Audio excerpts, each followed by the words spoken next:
아멘. 할렐루야. 오전에 이어서 갑니다. 베드로전서 4장 7절부터 11절 말씀. 베드로전서 4장 7절부터 11절 말씀.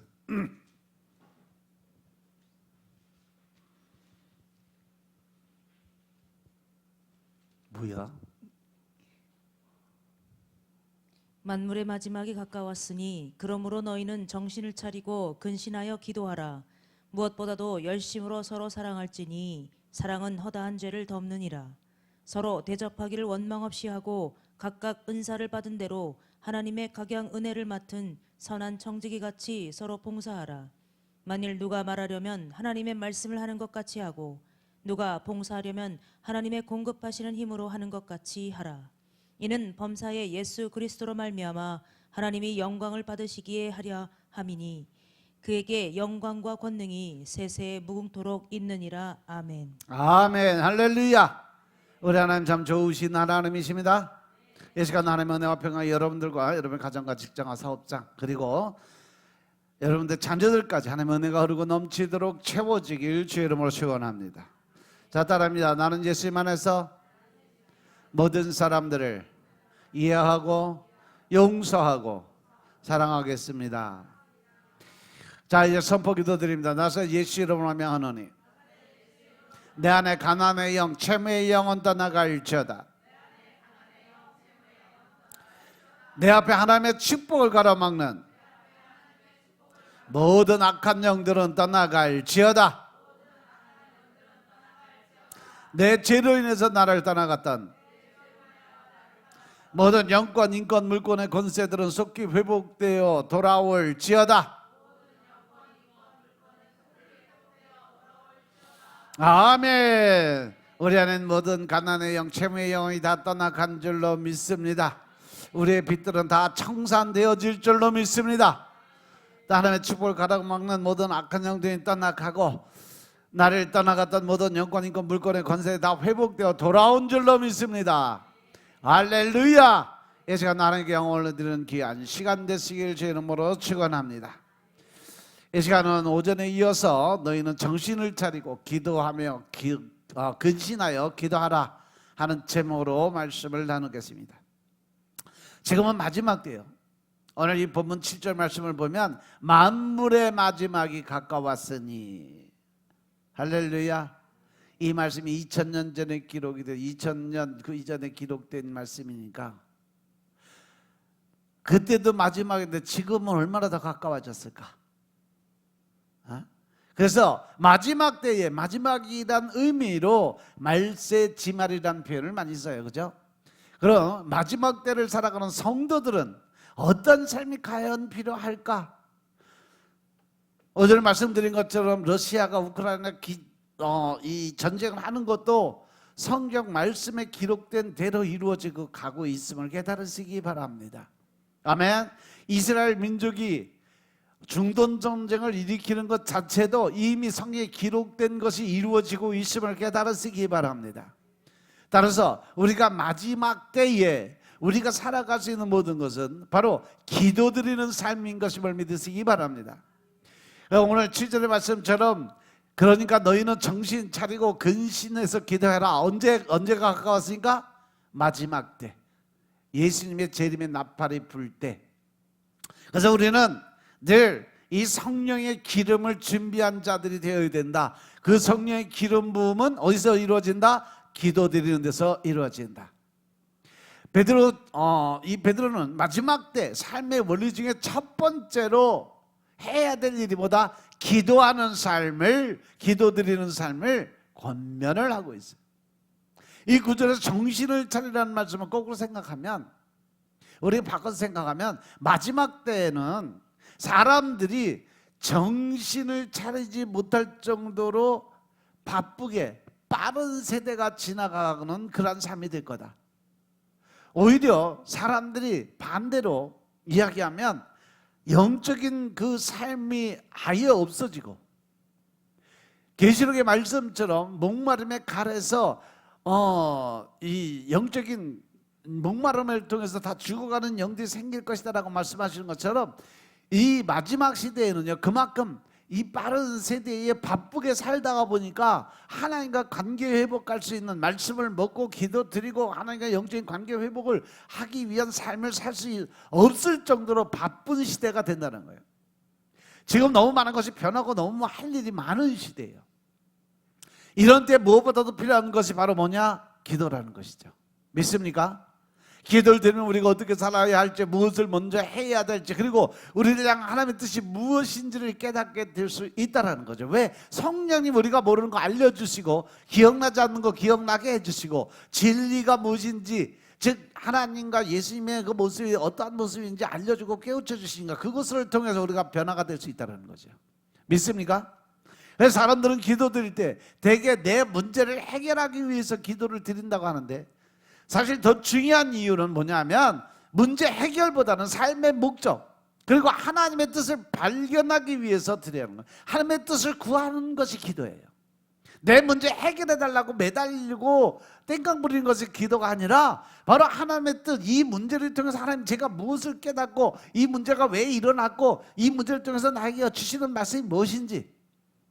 제가 오전에도 말씀드린 것처럼 요즘 점점 인원수가 줄어들고 있어요. 그래서 이제 마지막 바닥까지 치게 생겼구나. 마지막 바닥에 이제 내려왔으니까 다음부터 할 일이 뭐다? 더 내려갈 자리 없으니까 이제 올라갈 일만 남았어요. 그 올라갈 일을 만드는 것은 누가 한다? 누가 한다? 내가 한다. 그래서 그걸 첫 번째 문제 해결을 하기 위해서 해야 될 일이 뭐다? 한 달 안으로 한 명씩 전도하는 거. 한 명 전도하기 위해서 한 달 투자해서 전도 할 수 있어요, 없어요? 있어요, 없어요? 왜 대답을 안 해?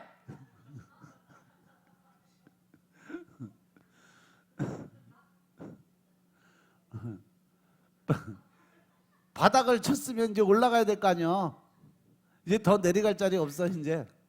그러니까 이제 치고 올라갈 일만 남았으니까 여러분들 한 달 안에 한 사람씩 전도하시기 바랍니다. 아멘.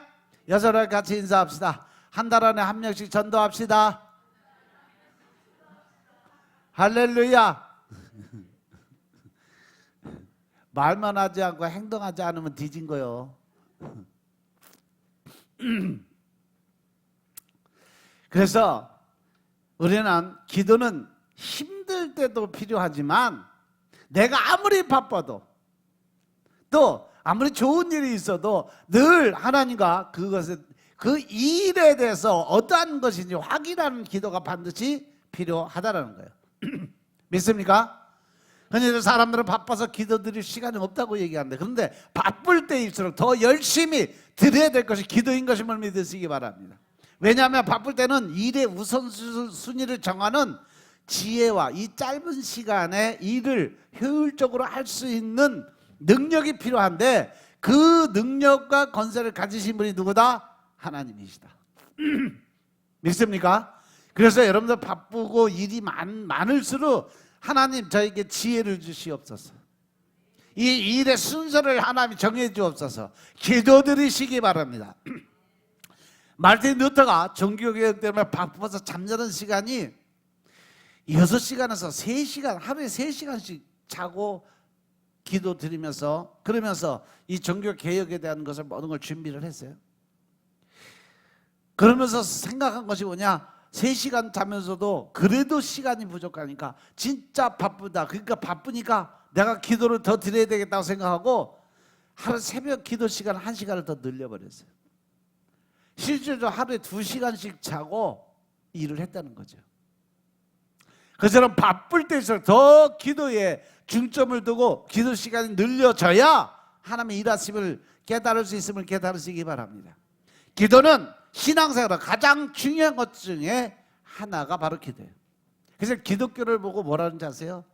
기독교는 기도교다. 기도를 드려야 살 수 있는 종교다. 기도가 없으면 진짜 신앙의 맛과 축복을 알 수 없어요. 어떤 목사님이 말씀하셨어요. 교회 다니면서 여러 기적을 내가 목격하고 살았지만 그 중에 가장 놀라운 기적 중에 기적이 뭐냐? 말씀도 먹지 않고 기도도 드리지 않고 교회 다니는 사람들을 보면 참 기적적으로 살아가고 있다고 생각한다. 말씀도 먹지 않고 말씀도 읽지 않고 기도도 드리지 않고 그냥 성전의 마당 뜰만 밟는 신앙을 가지고 내가 크리스찬이다 천국 간다 하는 사람 보면 기가 막히다는 이 얘기요. 하루에 말씀을 20장 이상 읽는 사람 손 들어봐. 매일. 그래요. 하는 사람만 한다니까.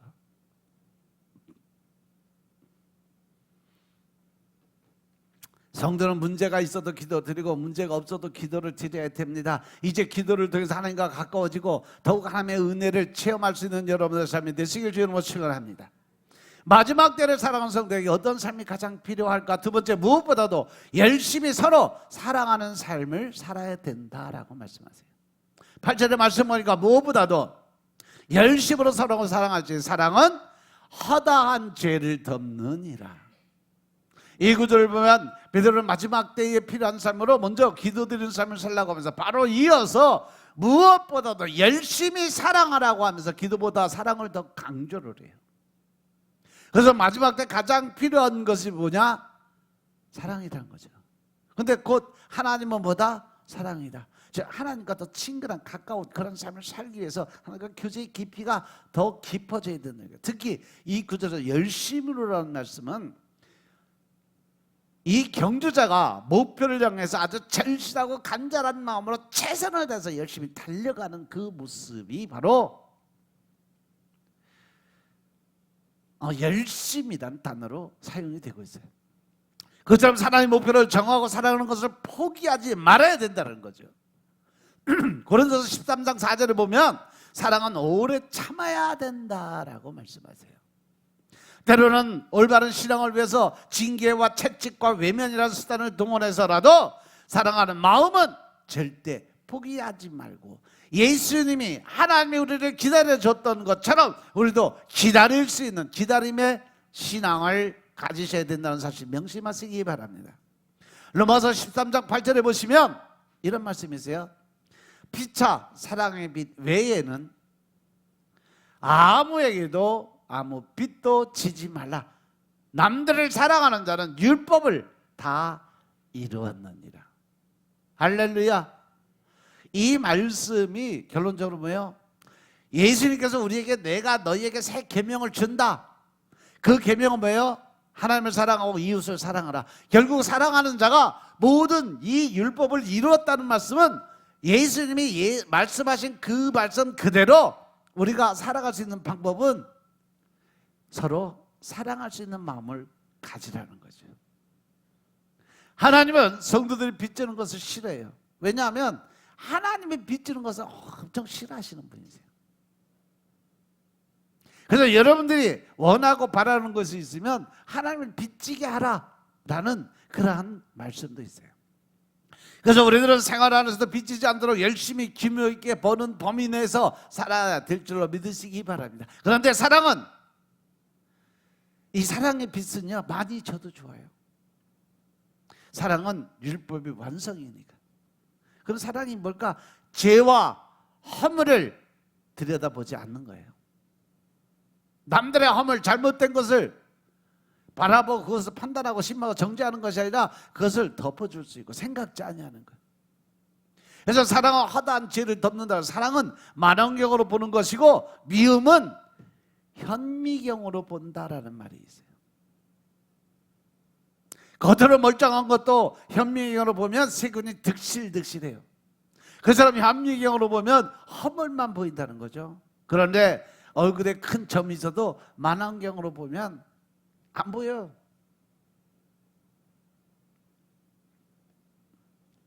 랜디 비비고스라는 미국 친구가 있었어요. 이 남자애가 엄청나게 키도 크고 훤칠한 그런 친구였어요. 그런데 그가 어느 날 홍콩 출신의 여자와 사랑에 빠져버렸어요. 처음엔 그 여자를 보고 모두 깜짝을 놀랐어요. 그때까지 살면서 정상적인 사람이 그렇게 못생긴 사람은 처음 봤어요. 얼굴은 완전 사각형에다가 눈은 와이셔츠 단추구멍처럼 작고 짝 찢어졌어요. 코는 납작코에다가. 키가 남자친구는 185인데 여자친구는 145요. 고목나무에 매미 달린 것처럼 끌려다니는 거죠. 그 둘이 사귀는 것이 하도 이상해서 사람들이 그 남자애가 뭔가 부족한가 보다, 그래서 저런 여자하고 같이 다니나 보다. 그런데 알고 보니까 그 남자가 미국에서도 그래도 잘생겼다 소문날 정도로 멋있게 생긴 남자인데 그렇게 못생긴 여자하고 같이 다니면서 연애를 하고 서로 죽고 못 사는 거예요. 과연 무엇 때문에 그들이 그렇게 서로 좋아 죽고 못 살을까? 뭐 때문에 그런 것 같아요? 사랑하기 때문에 그런 거예요. 사랑이 허다한 제 허물을 덮어주니까. 사랑하면 거룩한 소경이 된다라는 얘기 있어요. 그래서 그 둘이 가면 항상 사람들이 이상한 눈길로 쳐다보지만 두 사람은 아랑곳하지 않아요. 그리고 늘 붙어 다니는 거예요.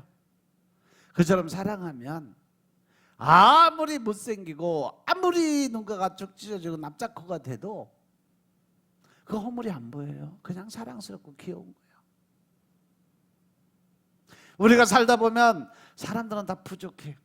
나는 남보다 특별히 올바르고 특별히 떳떳한 존재가 될 수 없다는 거죠. 다 실수하면서 사는 것이 바로 사람들의 모습이라는 거죠. 또 한 사람은 어느 정도 부족한가 허물이 있어야 사람답게 느껴지는 거예요. 그 사실을 인정하고 남의 죄와 허물을 들추지 말고 덮어줄 수 있는 여러분들의 삶이 되시길 주님으로 축원합니다. 아멘. 허물을 드러내면 서로 불행해지지만 허물을 덮어주면 서로 행복한 삶을 살 수 있다는 사실 명심하시기 바랍니다. 두 번째 사랑이라는 것이 뭐냐? 상처를 기억하지 않는 것입니다. 사랑은 허다한 죄를 덮지만 과거의 상처도 쉽게 잊을 수 있는 그러한 일을 만들어가는 것이 사랑이다. 그래서 성도는 감사한 일은 오래 기억하고 원망, 불평, 불만의 삶들은 쉽게 잊어버리는 습관을 길러야 돼요. 믿습니까? 근데 사람은 신기하게도 원망스러운 일에 대한 기억은 감퇴하고 늘 즐겁고 기쁘고 감사한 것에 대한 기억력이 좋아진다는 거죠. 내 안에 원망과 불평도 남의 허물이 자주 보이면 아, 내 마음에 사랑이 없구나라고 생각하면 맞아요. 근데 그 사람들이 잘못은 아이 뭐 그럴 수도 있지 뭐 살다 보면 이런 것도 있고, 그리고 그 사람을 이해하고 그 허물을 덮어주려고 마음이 생기면 아, 내가 그 마음에 사랑이 있구나, 하나님의 사랑이 내 안에 있구나 라고 생각하시면 맞아요. 과거의 불행과 상처를 잘 잊어버릴수록 성공과 행복의 확률은 커진다는 거죠. 과거의 불행과 상처를 기억할수록 실패와 불행의 확률이 더 커진다는 거죠. 인생에 성공하고 싶고 인생에 내가 어떠한 일에 대해서 업적을 쌓고 싶은 그런 욕심이 있다면 여러분들은 마음속에 뭘 많이 품어라? 어떤 마음을 가져라? 사랑할 수 있는 마음을 가져라. 왜? 하나님은 곧 사랑이다. 즉 예수 그리스도의 마음, 온유와 겸손과 절제의 마음, 이것을 통해서 여러분들 인생이 바뀔 수 있다는 사실 명심하시기 바랍니다. 어느 한 대학교 철학 교수가 천안에서 추천 강연을 할 때 제자를 만났어요. 14년 만에 만난 제자에게 물어서 너 결혼했냐? 라고 물어보니까 제자가 표정이 어두워지면서 자신의 결혼 못한 사연을 이야기를 합니다. 그가 숙대를 나온 여자와 결혼하기로 약속을 했는데 그 아버지한테 말을 하니까 아버지가 아주 좋아했어요. 내가 너무 좋다, 우리 그럼 결혼하자. 그래서 그 사실 이제 집안의 제일 어른인 할아버지한테 가서 이야기를 합니다.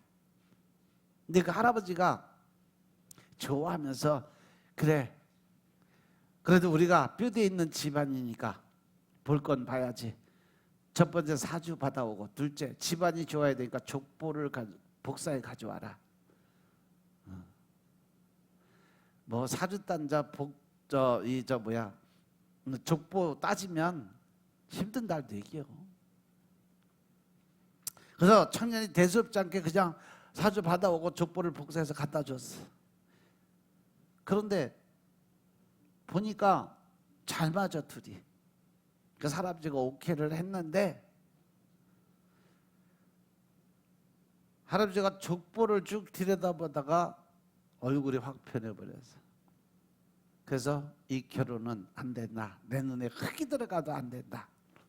그래서 왜 그러냐? 그런데 그 집안이 우리 집보다 낫고 출세한 집안인데 왜 안 된다고 얘기하세요? 그러니까 그놈의 집안이 우리 집안하고 200년 전에 원수진 일인데 그것이 아직 안 풀어졌다는 거지. 200년 전에 가족끼리 원수가 됐는데 그걸 지금까지 못 풀어서 원수진 집안하고 사돈 맺으면 안 된다. 그러니까 절대 결혼을 못 한다. 너무 손자도 어이가 없었지만 자기 아버지도 어이가 없어서 할아버지를 말렸는데 절대 안 된다. 할아버지가 너무 완고한 거예요. 그래서 아버지가 궁여지책으로 생각한 게 뭐냐? 그래, 할아버지가 돌아가시면 내가 허락할 테니까 할아버지 돌아가실 때까지 기다리자 그랬어. 응? 할아버지가 지금 70이 넘었는데 얼마나 더 사시겠냐? 그러니까 할아버지 돌아가시면 그때 결혼해라. 그래서 그 여자 집에 찾아가서 이야기를 했어요. 만약에 기다려 주시면 결혼하고, 아니면 바쁘시면 그냥 먼저 해도 상관없다. 그래서 그 아버지가 물어봐서 할아버지가 지금 그럼 연세가 어떻게 되시냐? 그러니까 74입니다 그랬어요. 그러면 한번 기다려보자. 70이 넘었으니까. 그 뒤에 결혼을 위해서 14년을 기다렸는데도 안 죽고 벌떡벌떡 뛰어다니는 거죠. 할아버지가 88세인데 팔팔하게 뛰어다니시더래요. 200년 전 조상의 원한을 내서 손자 행복을 만이 얼마나 안타까운 일이라는 거예요. 과거에 안 좋은 일에 매이는 것이 자신의 그 삶을 스스로 사슬에 묶는 것과 똑같다는 거죠. 믿습니까? 여러분들 과거에 내가 어떤 잘못하고 내가 어떤 과거의 실수에 대해서 너무 깊이 생각하지 마세요. 이미 예수님 안에 들어와서 회개를 통해 우리가 그 모든 걸 죄사함을 받았으면 더 이상 그것은 죄가 아니에요. 믿으시면 아멘 합시다. 그래서 과거에 안 좋은 일에 매이는 것 자체가 자신을 사슬에 묶는 것임을 깨달으시기 바랍니다. 그러면 몸과 마음은 피곤해지는 거예요. 그것 때문에 잡혀서 오히려 내가 하나님의 일에 대적하고 하나님 반발을 갖고 살아가는 거예요. 이제는 과거의 상처에 연연하지 말고 현재의 선한 것만을 기억하시기 바랍니다. 그것을 위해 무엇보다 더 열심히 사랑하고 사시길 주님은 축원합니다. 사랑하면 나쁜 것을 잊고 좋은 것만 기억하는 것이 바로 사랑의 본질의 마음인 것임을 깨달으시기 바랍니다. 그리고 세 번째로 사랑의 경우가 뭐냐? 서로 대접하고 봉사하는 겁니다. 9절의 말씀을 보면 서로 대접하기를 원망 없이 해라 라고 말씀하셨어요. 이 9절을 보면 단순히 대접하는 것이 아니라 그 뒤에 원망 없이 대접하는 것. 그 안에는 악한 마음, 바라는 마음, 어떤 희망 고문 하지 말라는 거죠. 그냥 사랑하는 마음으로 주는 것은 용서를 해주거나 재물을 주거나 어떤 일에 대해서 나누고 베푸는 삶에 대해서 대가 바라지 말고 그냥 거저 줘라. 그래야 뒤에 탈이 없다. 믿으시면 아멘 합시다. 우리가 어떤 일에 남의 힘든 일고 어려운 일이 있어서 그 사람을 도와주는데 내가 이만큼 도와줘서 너 나중에 이거 갚어, 이거는 도와주는 게 아니에요. 사랑이 아니라는 거죠. 조건부 자기 그 삶에 대한 연장선이에요.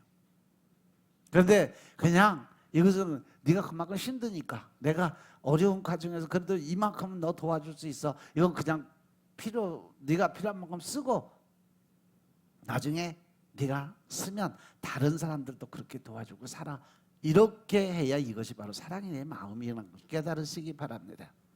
아멘. 그래서 원망 없이 대접하려면 제일 먼저 내 마음에 뭐가 없어야 된다? 사심이 없어야 된다. 아멘. 교만한 마음으로 사심을 가지고 대접하면 나중에 꼭 나오는 게 뭐예요? 그 사람이 나한테 뭐 잘못하면 거기에 대한 원망과 불평이 나오게 돼 있다라는 거예요. 믿으시면 아멘 합시다. 그런데 하나님이 제일 싫어하는 게 막 교만한 마음이에요. 성공을 했다고 다 좋은 것 아니에요. 성공하고 교만해지면 그 자체는 실패한 인생이 될 수 있다는 거 명심하시기 바랍니다. 반면에 실패를 통해서 겸손을 얻고 살아가면 그 사람이 성공한 사람이 될 수 있다는 거죠.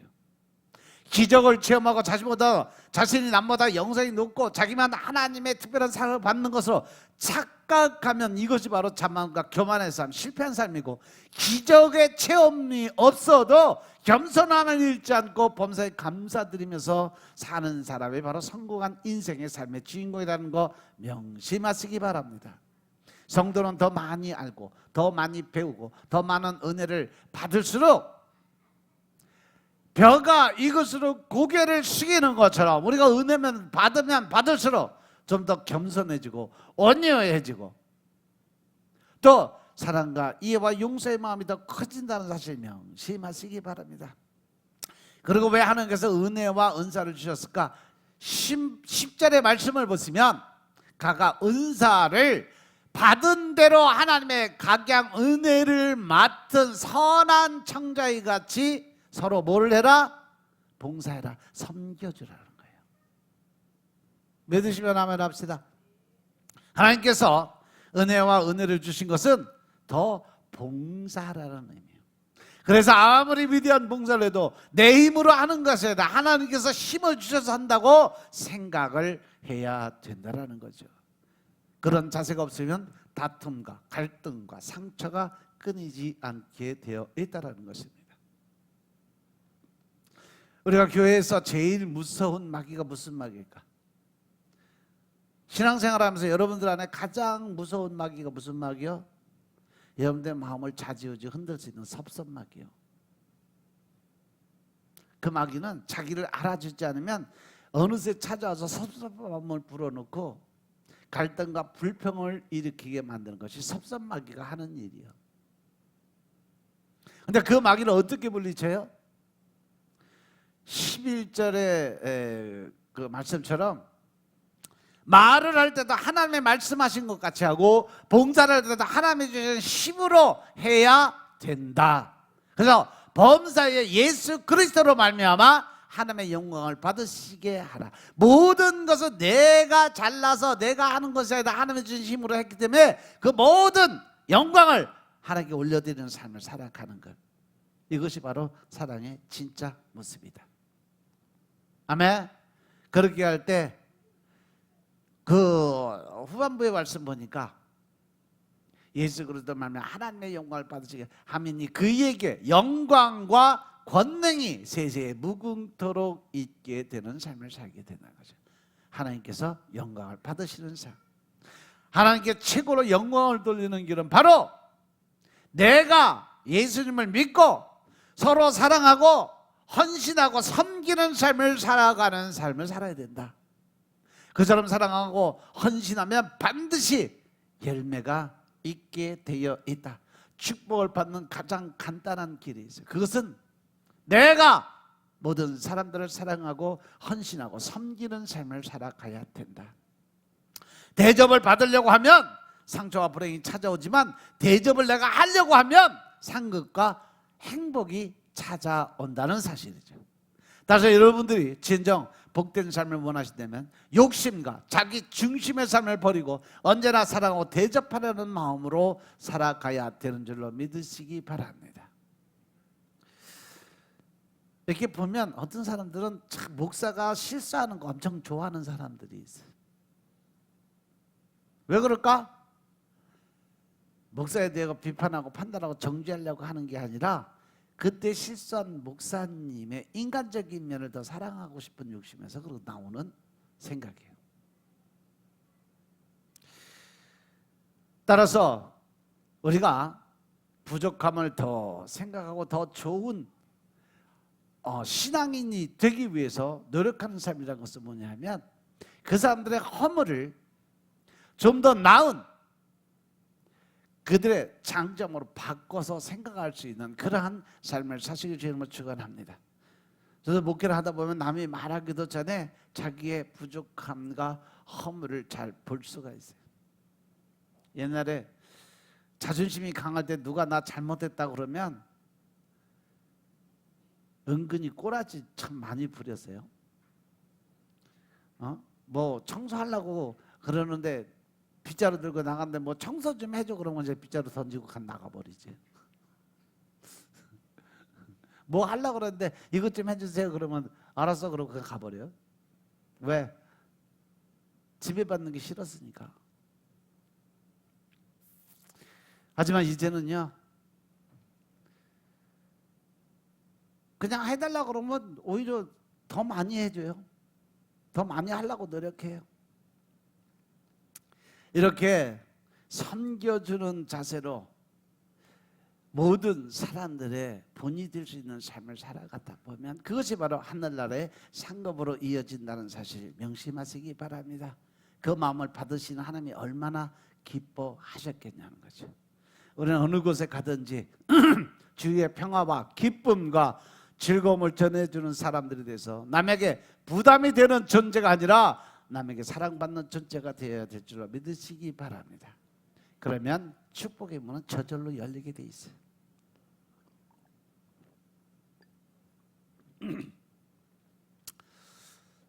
이 강남에 한 부자에게 2명의 동생이 있었어요. 첫째 동생은 만날 때마다 형이 부자면서도 받을 생각만 한다고 생각을 하니까 형이 아주 꼴도 보기 싫어. 반면에 둘째 동생은 형이 부자임에도 불구하고 받을 생각보다 남들을 더 섬길 생각을 한다고 생각하니까 그 형이 만날 때마다 마음이 즐겁고 무엇이든 더 주고 싶은 생각이 들었어요. 그래서 결국 월세를 사는 둘째 동생을 위해서 기쁜 마음으로 아파트를 하나 사줬다 그래요. 이렇게 남에게 받으려고만 하면 남의 짐이 될 수 있지만 주려고 하면 남의 기쁨이 될 수 있다는 거죠. 내가 생각을 어떻게 하느냐, 그 사람에 대해서 어떤 결론을 짓느냐에 따라서 그 사람이 선한 사람이 될 수도 있고 악한 사람이 될 수도 있다는 사실들 명심하시기 바랍니다. 그래서 모든 결정은 누가 한다? 내가 한다라는 거예요. 그 사람의 어떤 행동이나 말이나 그 다음 어떤 삶에 상관없이 내가 그 사람을 어떻게 생각하느냐에 따라서 그 사람이 선한 사람이 될 수도 있고 악한 사람이 될 수 있다는 사실들 명심하시기 바랍니다. 아멘. 따라서 이제 열심히 서로 대접하기를 힘쓰는 사람들이 되시길 주님으로 축원합니다. 큰 것을 대접해 감동되는 것이 아니에요. 간단한 말 한마디를 통해서도 우리는 늘 감동을 받을 수 있다는 거죠. 작은 것으로도 얼마든지 감동시킬 수 있다는 거죠. 여호수아서 7장 13절의 말씀을 보면 너는 일어나서 백성을 거룩하게 하여 이르기를 너희는 내일을 위하여 스스로 거룩하라 라고 했어요. 이 말씀은 아간의 세상 욕심을 버리지 못한 것에 대해서 하나님의 심판이 임한 사건이에요. 여호수아 7장 21절의 말씀을 보시면 아간이 버리지 못한 세상의 욕심이 나와요. 내가 노력한 물건 중에 시날산의 아름다운 외투 한 벌, 은 200세겔, 그리고 50세겔의 금덩어리.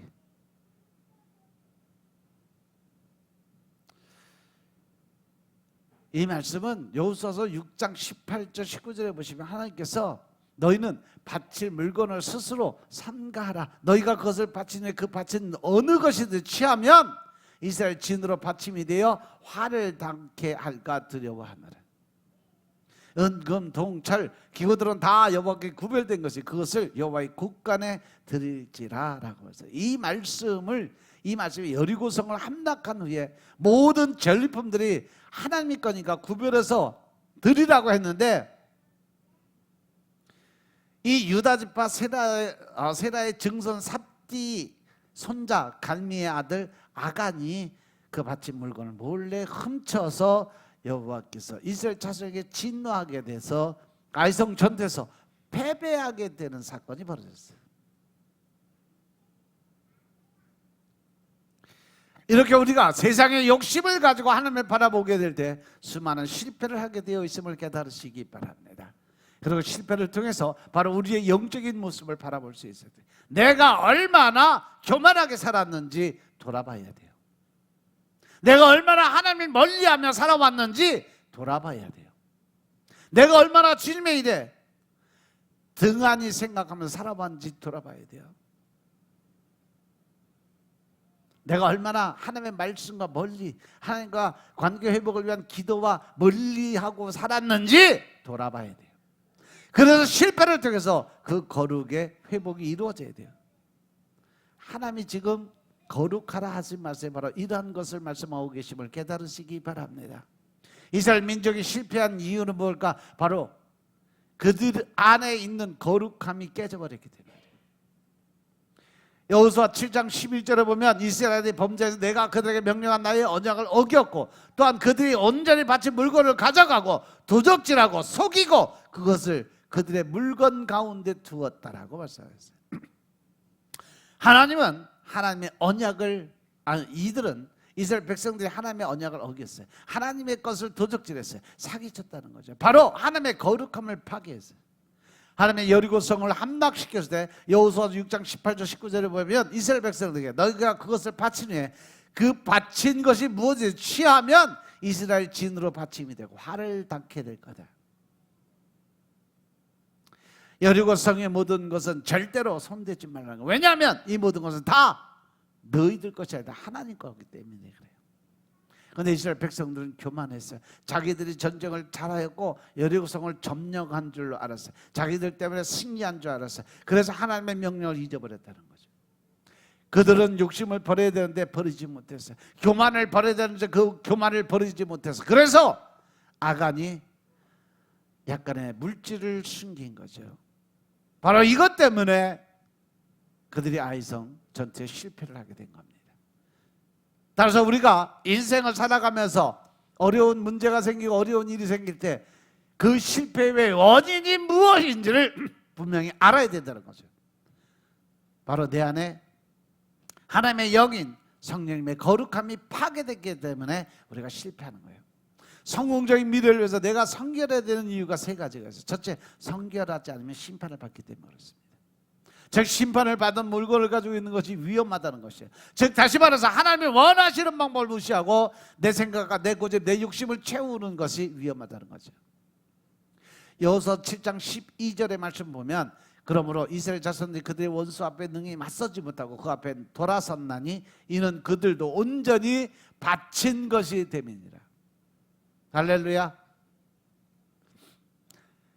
그들은 바친 물건을 가져가서 도둑질해서 가져가서 속이면서 가져가서 그런 것들 가운데 둔다면 그들도 마찬가지로 너희도 이미 제물로 똑같이 취급을 하겠다는 얘기예요.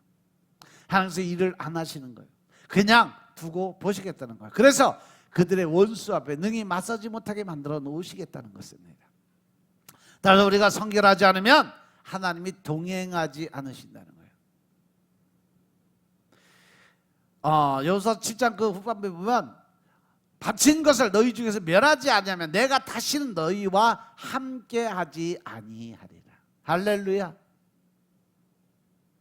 이러한 경고의 말씀을 무시하면 아주 간단히 실패하는 거죠. 날마다 하는 일마다 되는 일이 없어져요. 하는 일마다 하나님께서 무관심하게 바라만 보셔서 되는 일이 없게 만드는 거죠. 그래서 내가 하는 일마다 되는 일이 안 되고 자꾸 무너지고 뭔가 하나님의 그 뜻대로 내가 이루어가는 것이 없다면 나를 돌아보라는 거예요. 내 안에 뭔가 하나님과 적대적인 관계가 남아 있다는 거죠. 그래서 우리가 성결해야 승리할 수 있어요. 여호수아서 7장 13절에 뒷부분 보면 이스라엘 하나님 여호와의 말씀에 이스라엘아 너희 중에 바친 물건이 나니 내가 그 바친 물건을 너희 중에서 제하기 전에는 너희의 대적을 당치 못하리라. 성결함이 가장 위대한 무기라는 거예요. 그 원수들이 두려워하는 것이 바로 성결입니다. 하나님 앞에서 죄악들, 더러운 돈들, 냄새나는 마음들, 더 나가서 내 안에 자리 잡고 있는 취약한 고집과 아집들, 이 모든 것을 다 내려놔야 된다는 거죠. 내 생각, 내 뜻, 내 방법, 그래야 하나님이 일하시고, 그래서 우리가 승리할 수 있는 삶을 살게 된다는 사실 명심하시기 바랍니다. 그러면 우리는 왜 실패를 하고 있을까? 내 속에 아직 세상적인 것이 남아있기 때문에 그래요. 내 영혼이 아직도 썩어져 가고 있기 때문에, 내 심령의 성결함이 파괴됐기 때문에 그렇습니다. 따라서 실패를 벗어나려고 하지 말고 실패를 통해서 거룩함을 회복할 수 있는 삶을 사시길 주님으로 축원합니다. 우리가 살 길은 바로 여기 있어요. 오늘의 부정직과 불의한 성결 속에 실패한 것을 회개하고 성결해지면 하나님께서는 반드시 우리에게 승리를 안겨줄 것을 믿으시기 바랍니다. 미국의 만화영화 제작자 월트 디즈니는요, 모험이 없는 곳에는 성취도 없다라고 얘기했어요. 실패의 성공을 이루기 위한 한 단계, 붕어빵을 굽더라도 오랫동안 실패를 거듭해서 기술을 쌓은 사람과 초보자는 분명히 다르다는 거죠. 붕어빵 똑같은 틀에 똑같은 반죽을 가지고 똑같은 빵을 만들어도 기술자가 만드는 빵은 더 바삭하고 고소하고 맛이 있어요. 초보자가 한 거는 똑같이 했는데도 불구하고 물컹물컹하고 맛이 없어. 악기를 연주한 사람도 마찬가지예요. 성공하기까지는 고통도 아픔도 있는 법이죠. 성공을 위해서 쓰러지며 일어서는 용기가 반드시 필요하다. 성공한 사람들 그 성공한 만큼이나 실패한 경험이 많이 있다는 사실 명심하시기 바랍니다. 믿음의 사람이라면 도전 정신이 분명해야 돼. 젊은 날에 겪는 시련과 고통은 도리어 아름다운 열매를 맺기 위한 씨앗에 불과하다는 사실 명심하시기 바랍니다. 믿음의 사람답게 도전하는 용기를 가지시길 여러분 축원합니다. 세 번째 뭐냐? 기다리라는 말씀이죠. 기다리라는 말씀은 인내하라는 거죠. 성경 잠언 24장 16절 말씀은 대저 의인은 7번 넘어질지라도 다시 일어나려니와 악인은 재앙으로 말미암아 한번 엎어지고 자빠지면 깨지고 부서져서 못 일어난다. 이게 잠언 솔로몬을 통해서 하나님 주신 말씀이에요. 여러분의 삶에 실패한 일이 있다면 주님의 사랑의 음성을 들으시기 바랍니다. 상처에 치유가 있으시기 주님을 축원합니다. 후회하지도 말고 죄책감으로 괴로워하지도 말으시기 바랍니다. 누구를 탓하지 마세요. 누구 때문에 무엇 때문에 이 아담의 원죄를 갖고 살아가면 평생 변할 수가 없어요. 모든 것이 바로 나의 잘못으로부터, 나의 죄성으로부터 시작된다는 사실 명심하시기 바랍니다. 유명한 사람, 천재, 성공한 사람들 중에 인생의 쓴맛을 경험한 사람이 참 많아요. 예를 들어서 에브라임 링컨 같은 사람도 그래요. 나중에 당신은 어떻게 존경받는 사람이 됐으니까 라고 물을 때, 나는 다른 사람보다 더 많은 실패를 경험했기 때문에 존경을 받을 수 있는 자리에 서게 됐다라고 얘기했어요. 이 토마스 에디슨이 구제 불능에 바보라는 소리를 들으면서 살았어요. 알버트 아인슈타인이 중학교 시절 수학 성적이 박제점 받은 사람이요. 농구 천재 마이클 조던이 고등학교 때 후보 선수로 전전하다 결국 팀에서 쫓겨날 정도 농구를 못했던 사람이요. 그 실패의 쓴맛을 본 이들이 바로 위대한 사람들이 되었음을 깨달으시기 바랍니다. 실패가 은혜가 됐다는 말이에요. 성경적으로 보면 요셉도 마찬가지죠. 그 삶의 초년에는 아버지의 사랑을 받고 꿈을 꾸며 살았는데 중간에 형들에게 미움을 받고 팔려가는 인생의 쓴맛을 보게 되죠. 그 이후에 성공자가 되고 역사의 길이 남는 복된 사람으로 변화되기까지 수많은 연단과 감옥 생활, 또 이 모든 고난을 겪고 이겨냈기 때문에 그 자리에 총리까지 올라갈 수 있었어요. 요한복음 21장에 보면 제자들이 제자로서의 삶을 실패하는 장면이 나와요. 베드로는 한때 주를 위해서 죽음이 온다라도 내가 절대 물러서지 않겠다고 장담을 했지만 결국 이 17살짜리 소녀가 저 사람도 예수님의 제자다 할 때 예수를 부인하고 욕하고 저주까지 했던 사람이 베드로예요. 근데 주님을 만나고 상처 치유를 받고 사명을 받게 되니까 그들에게 바로 그 실패가 은혜였다는 사실이죠. 따라서 실패도 은혜임을 깨달으시기 바랍니다. 내가 지금 힘들고 어렵게 살아가는 것 자체도 이제 제가 처음에 말씀드린 것처럼 이제 바닥까지 끌어내려왔으면 더 이상 내려갈 자리가 없어요. 이제는 그 다음부터 뭐예요? 치고 올라갈 자리만 남았다. 긍정적인 생각으로 바꾸시기 바랍니다. 이제 내가 사람들이 점점 없어지고 또 내가 하는 일이 점점 어렵고 힘들고 어렵게 된다고 해서 거기에 좌절하고 심하고 꼬꾸라치면 마귀 사단은요 절대로 그냥 안 놔둬요. 끝까지 무너뜨립니다. 하지만 내가 새로운 생각을 갖고 긍정적인 마인드를 가지고 좋은 일이 일어날 거라는 희망의 그 마음을 가지면 그 일이 그대로 이루어진다는 사실 명심하시기 바랍니다. 내가 실패했을 때 내가 주님 얼마나 사랑하고 있는지를 생각해 보시기 바랍니다. 베드로가 실패하고 내가 나를 사랑하냐 하시는 질문에 자기 자아를 돌아볼 수 있게 만들어줬어요. 자기가 형편없는 사람인 것을 깨닫게 만들어서 그래서 이후에 자기를 의지하지 않고 철저히 주님만 바라보고 의지하며 살게 됐어요. 우리도 마찬가지죠.